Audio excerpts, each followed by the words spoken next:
Arvind Cadambi, and I started training here back in early January.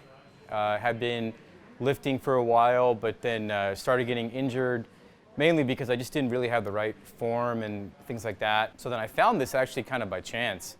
I was looking for a strength coach, and then it turns out too that we had a shared love of Taleb and the whole series. So that also helped me kind of get in here. Really what it comes down to why there's such a camaraderie around that in particular is because he's a big champion of deadlifting for various reasons.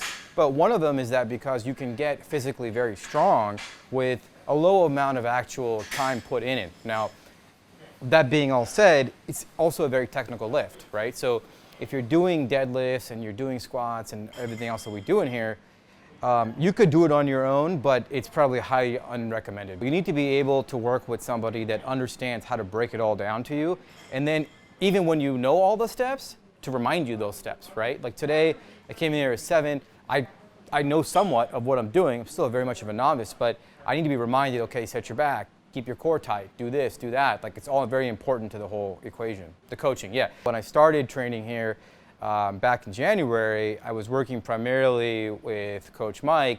He did, and like just going back to speaking to the staff, he did an amazing job because he was able to really get me progressing through the lifts, and then also was able to help me work around some previous injuries too. So he's very, very savvy in the ability to change the movement a little bit and position, the bar in different ways, because look, the bar is unforgiving, right? So you have to have that coaching and that ability to understand the technicality, which Coach Mike has to an expert level. So he was able to really get me to do these lifts, progress on the weights, and really kind of get me going.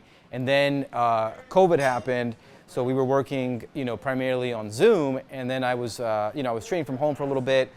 And then, thankfully, everything kind of reopened a little bit here, so now we're back. And I've been working with Grant now, just mainly because of timing and scheduling. But again, it's like there's continuity between the coaches, right? So like, there may be different things that each coach will tell you, but there's continuity in how they approach it, and that's what's really important.